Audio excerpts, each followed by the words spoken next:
Son of a Glitch. The Legend of Zelda Ocarina of Time 3D. This legend, for all its visual polish, still retains a lot of the glitches from the original, with some shiny new ones to add to the fun. So, with that in mind, let's check out what this version has to offer. Firstly, let's escape Kokiri Forest using a triple slash clip, which will push us past one of the Know-It-All brothers and allow us to get out of the forest without even meeting the Great Deku Tree. We need to break this sign and then stand here, between the Know-It-All brother and the broken sign. Facing directly away from the wall, we next want to enter view mode and then position the camera at roughly this point. Now press the A button to return to normal view and then turn Link more than 90 degrees until you have an angle exactly like this. Now press the B button 3 times to slash Link's sword, and then after the third slash, repeatedly tap the A button to quickly put the sword away. If done correctly, Link should now be on the other side of this guy, and from here you have 2 options to escape. You can simply roll under him at this angle and escape, or the more comical way is to slowly move him into the wall and drop him out of existence. Either way, the result is the same and you'll be escaping Kokiri Forest earlier than intended. Triple slash clipping works because as you put away the sword after the third slash, Link snaps backwards a very short distance. This is enough to allow Link to bypass collision detection at very acute angles if he's lined up correctly. Something to note is that if you attempt this after learning Zelda's lullaby, rolling won't work to escape. The reason is the Know-It-All brother doesn't clip up the side of the log now, which slowed him down a few frames, allowing Link to roll under. Also, he won't fall through the wall anymore, so that's something to consider. Although, this isn't the only method to escape Kokiri Forest. The Navi dive method used in the original still works, but is now combined with the triple slash and becomes the triple slash dive. Head into the Lost Woods and make your way to the entrance to Zora's River. Have Link stand here and then face in this direction. Both the position and angle are fairly precise for this trick to work successfully. Now wait for the Navi icon to begin flashing and once again slash Link's sword 3 times, then repeatedly tap the Navi icon on the lower screen. Hopefully this should be the result, with Link going into the pond and dropping to the floor. Next, hold right on the control stick, then exit the dialogue box and Link should make it into the entrance to Zora's River. If you fail this trick, your best bet is to save and quit out to the file select, as it'll be a while before Navi speaks to you again. Whereas upon opening a file, Navi always speaks to Link within the first minute of gameplay, giving you plenty of time to set up the trick once again. A successful Navi dive will drop you into Zora's River, and from there you can make your way to Hyrule Field. Triple slash clips and Navi dives have other uses in getting to stuff early or skipping them altogether. For example, getting to the bottom of the well utilizes both techniques, only at different times of the day. In Kakariko Village during the day, grab a Cucco and then throw it into this corner next to the sign and then wait for it to calm down. Now go through this passage towards the graveyard and stand Link in this corner to the right. Go into view mode and line up the camera exactly like this using this white area here as a guide. Now exit view mode and then use a triple slash clip to get out of bounds. Hopefully the Cucco is reachable, so grab it and then face Link in this direction. Hold the L button and then down on the control stick to go backwards off this invisible ledge. As soon as Link drops, hold up on the control stick and then aim for this dark area behind the giant rock. And now you should gently glide into the loading zone for the bottom of the well.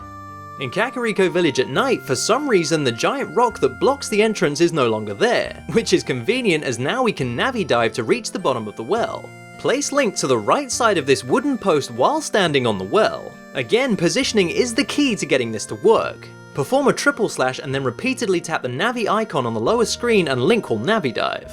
Next, hold down on the control stick and then close the dialogue box and you'll enter the loading zone for the bottom of the well. While down here, the actor glitch from the original can still be performed by holding down left as Link exits the tunnel and rolling to the door, then opening it with a key. This loads all the enemies or actors in the next room and unloads all the actors from the main room, which now Link is still in because of the way we open the door. This means we can backtrack to the pool of water at the beginning and the game has unloaded it, so we can enter the tunnel beneath easily. This glitch was originally used to grab the Lens of Truth early without needing Zelda's lullaby, but in the 3D version, once you beat Dead Hand, the chest containing the lens never spawns, and as such the bars blocking the door never raise. So essentially you're stuck in here. Moving on to Zora's domain and a use of triple slash clipping we can all appreciate. Instead of speaking to King Zora, get Link into this corner and use view mode, then point the camera at this angle. Triple slash by pressing B 3 times and then tap the A button to put Link's sword away for a triple slash clip. This puts Link out of bounds, so now we can simply swim around King Zora and up to the path leading to Zora's fountain. This means we never need to deal with King Zora or his slow shuffle ever again as Child Link.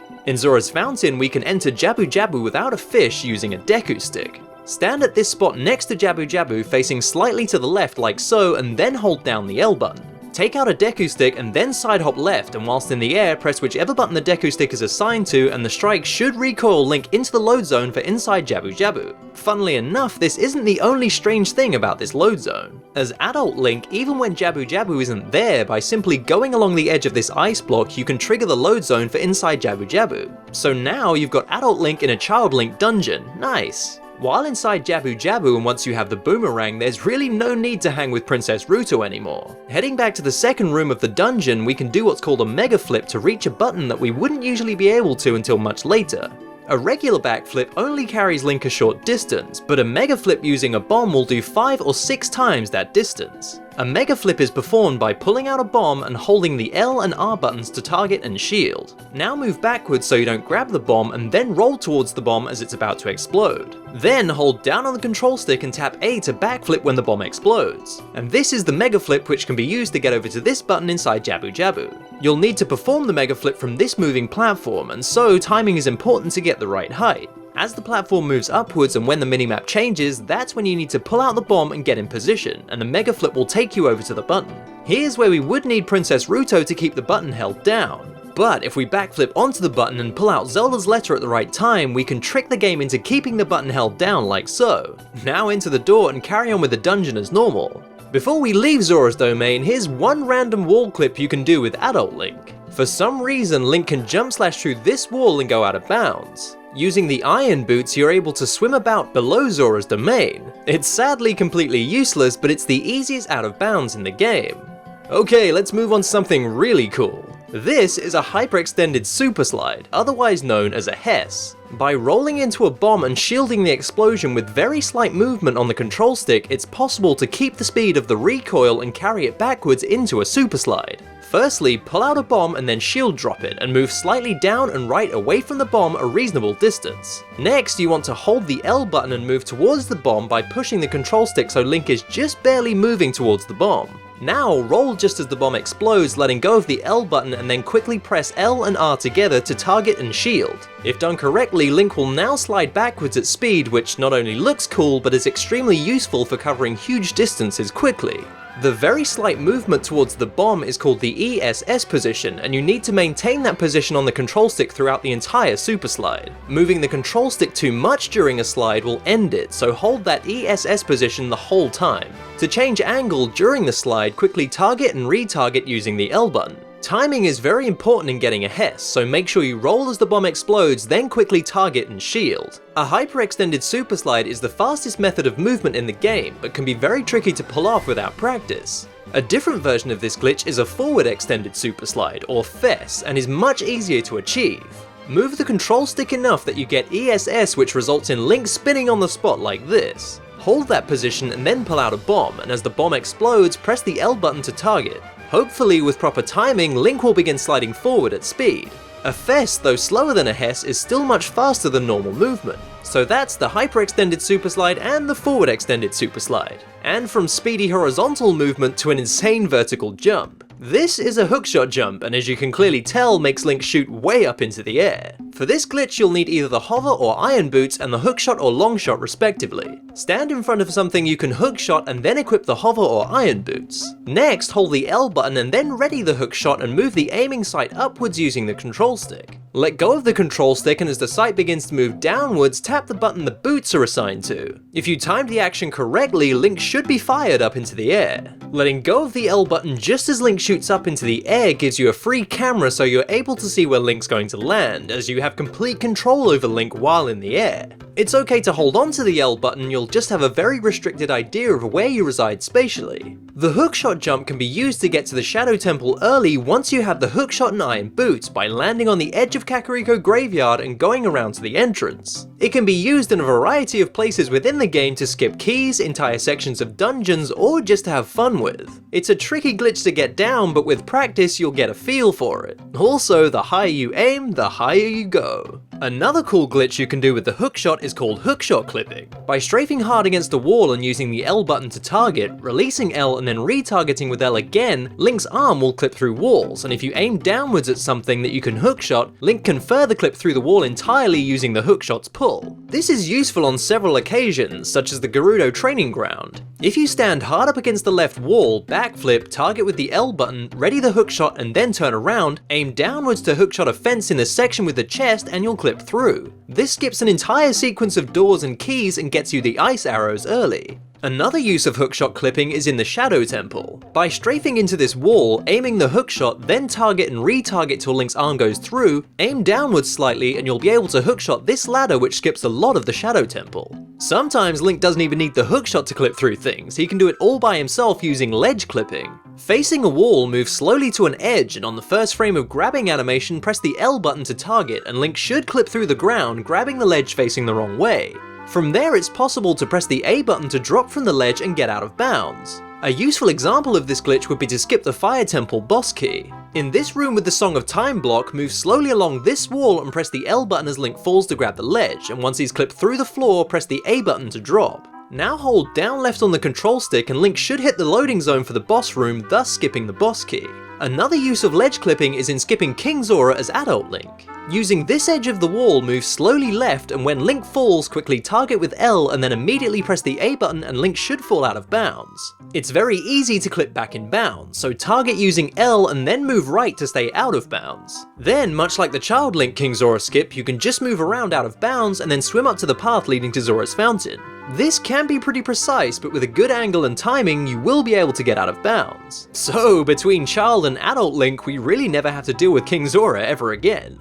A ledge clip with a difference is used to skip the entire Forest Temple. At the top of these stairs in the main room, side hop into the corner of the rail and then aim the hookshot at this spot on the wall. Fire the hookshot and then immediately hold the L button to target, and now backflip and tap the hookshot button during the flip. Link should now be on the other side of the rail, so now press B to clip through the ledge and then A to drop. Now out of bounds, stand in the center of the stairs facing the main room, and then hold L and then simply hold down on the control stick. As you fall, you'll hit the load zone for the boss room, skipping all of the Forest Temple. Moving on, this is a trick called a hammer slide, and with it, it's possible to cross large gaps and get to places Link wouldn't usually be able to. To perform a hammer slide, stand in front of a wall or an object that will cause Link knockback if he strikes it. Press the R button with the Megaton hammer in Link's hand and then use the hammer, immediately putting on the hover boots once it hits the wall. This should give Link a lot of recoil speed and send him backwards, with the hover boots carrying him across a large gap. The sooner you equip the hover boots, the faster and further you'll go.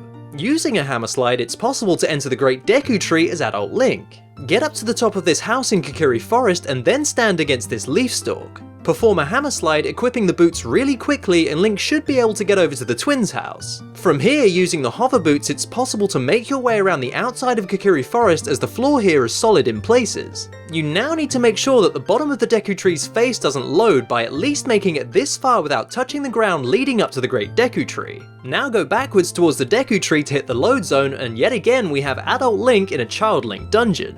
Another awesome use of hammer slides comes in the form of skipping Ganon's trials. Go to the lower stairs right next to the water trial door. Position yourself like this so you're standing on the 5th step from the bottom of the stairs and facing slightly to the right like this. Press the R button and then use the hammer to nudge Link out away from the wall. Then repeat, quickly equipping the hover boots to slide, and then towards the end of the slide, let go of R, hold L and then backflip into the load zone, skipping Ganon's trials completely. Okay, before we move on to the really game-breaking stuff, in Kakariko Graveyard as Child Link, the heart piece that you get from Dampé's gravedigging game can be picked up multiple times, even when you reach the maximum 20 hearts available. If you keep repeatedly playing the gravedigging game, there's a 10% chance that Dampé will dig up the heart piece once again. You can reload the graveyard by heading back to the village or by opening one of the graves to keep trying for the heart piece, and eventually it will appear. Not only that, they also add to your current total of hearts. This means once you have all 20 hearts, you'll be adding to a 21st heart, which when complete is represented by a dark pulsing circle over the view button on the bottom screen.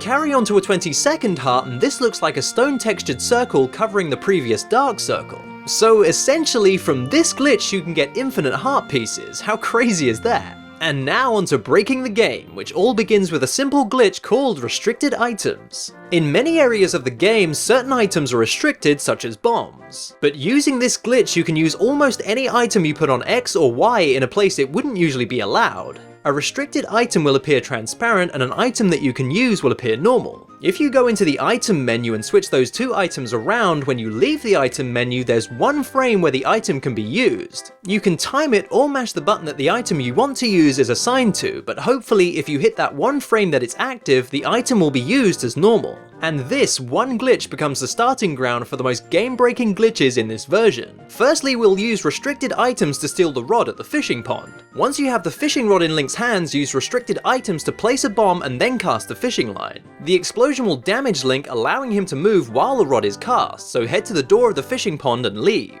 Now outside, we've stolen the fishing rod and this opens up a whole world of possibilities for glitches. The first glitches we'll look at use Epona, so we'll need to steal her back from Lon Lon Ranch. Funny glitch to do with the race is, you can stop in the middle of a race and let Ingo ride off into the distance and then casually ride to the finish line. And you'll still win the race, and this applies to both races. So once we have Epona back, steal the rod and then jump in the water, and then on the other side call Epona. Now ride over to the magic leaf and then let it take you back to the fishing pond. Enter and exit the fishing pond, then go get on Epona, and now you'll be able to use any item on horseback. Like the hookshot, where if you hookshot this tree in Lake Hylia and then get off Epona, Link will now fly around attached to the hookshot. He can go way out across the lake and even out of bounds, but just make sure he doesn't touch the ground, as then you'll be stuck in place. If Link returns to the point where the hookshot was aimed, he'll be fired into the air. If you take Epona back to Lon Lon Ranch and then use Farore's wind as she jumps over the wall, when the camera returns to Epona, she'll be standing on an invisible floor out of bounds. Or is she Epona the flying wonder horse? Okay, let's set up two of the funniest looking glitches in the game. For this glitch you'll need 21 or more unique items in the game, so here's a checklist of some stuff to grab.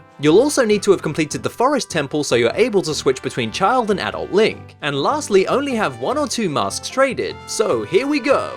Steal the fishing rod again using restricted items and then leave the fishing pond. Jump in the lake, go back inside the fishing pond and then leave it yet again. You'll now have Deku sticks on the B button, but we need our B button blank, so break all the Deku sticks till you have none left. Next, put bugs in a bottle on the Y button and then drop and recatch them. With the bottle in Link's hands, we next need to do the following. Backflip, press the Y button and then press B before Link hits the ground. If done correctly, you'll now have a bottle on the B button. Next, we need to get rid of all our bombs and bomb chews, and then we need to dupe a bottle over them. To do this, put bombs on the X button, then drop the bugs on Y, recatch them so they're in Link's hand, and then backflip, press Y, and then press X. Do exactly the same steps for bomb chews, and now both bombs and bomb chews will have a bottle duped over them. With that part of the setup complete, warp to the Temple of Time. Turn back into Child Link and then head for the Happy Mask shop to get the Keaton mask. Make sure that the Keaton mask is the only mask you've traded thus far in the game, otherwise this setup won't work.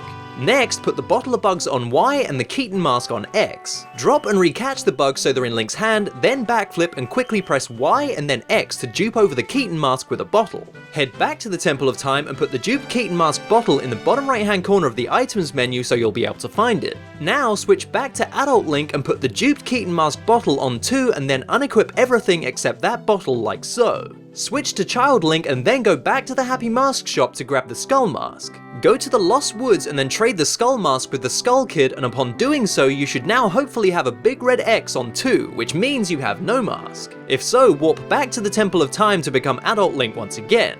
We need to put a bottle back on the B button, so drop and catch bugs, backflip, press Y and then B, and voila, bottle on the B button. With all that set up, you're now ready to do 2 hilarious looking glitches. First off, head to Kakariko Village and win the archery game for the very first time on that file. Instead of receiving the quiver upgrade, nothing will happen, but instead you'll be able to lift the archery guy. If you throw him, he'll remain in place. Now I know what you're thinking, I don't have any legs, but just hear me out. Things just got a lot weird in here. I think it's time to leave. Head to the Gerudo archery game, win it once, and then beat the 1500 score to win overall. Once again, instead of receiving a prize, the real trophy is this Gerudo lady, who you can pick up and run around with. And if you throw her, she'll be thrown into space. She's never coming back, is she?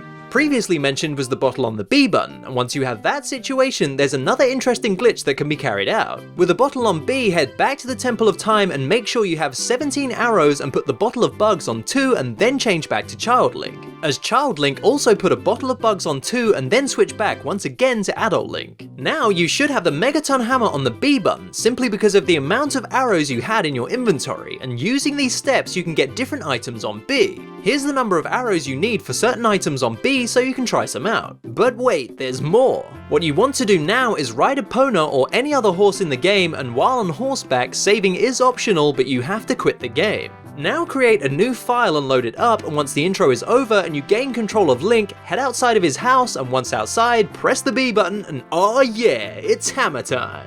This is New Game Plus, meaning you can begin a new file with any item on B. Choosing the hammer means when we venture into the Lost Woods, we can break down the rocks leading to Goron City, which means we have yet another way to escape Kokiri Forest.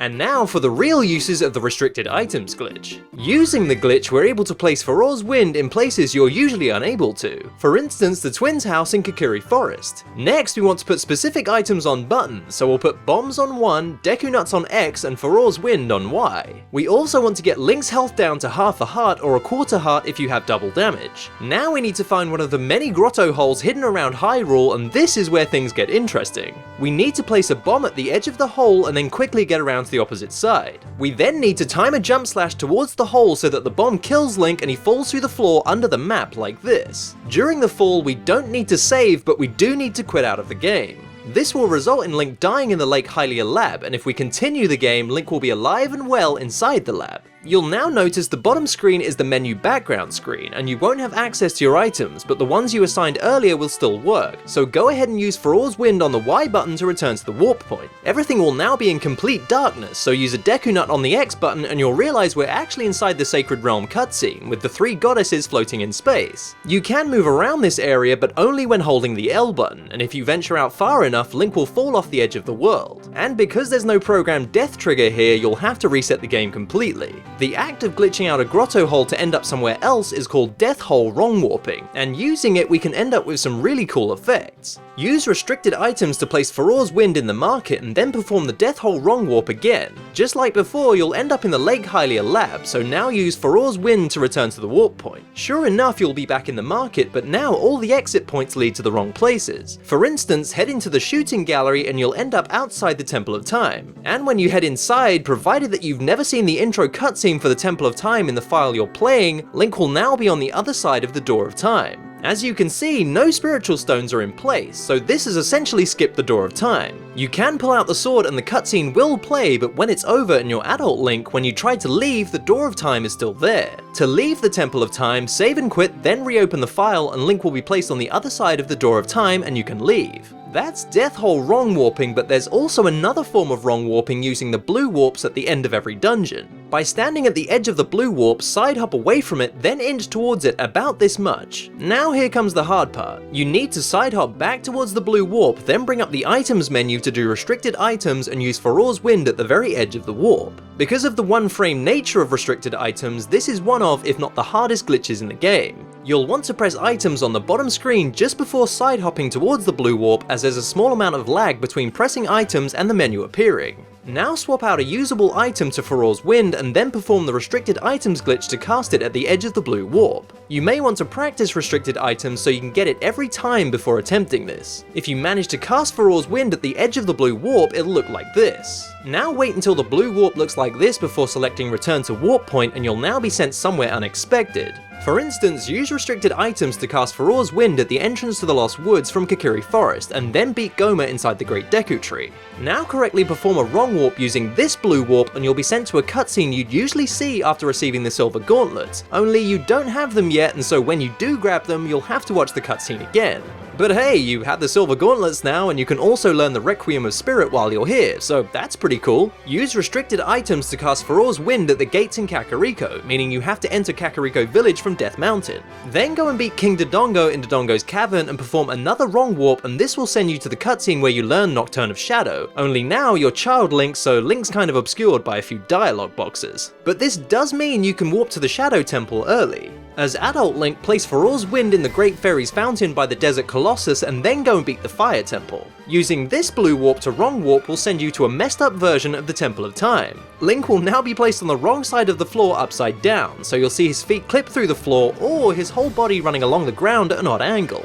This looks hilarious, but things just aren't right here. The spiritual stones are weirdly placed, and speaking to the Sheikah stone, I mean, what is this? And then the game crashed. And finally, if you place Farore's Wind at the entrance to Goron City from Death Mountain, then go and beat King Dodongo, when you successfully wrong warp using that blue warp, you'll be sent to the credits of the game.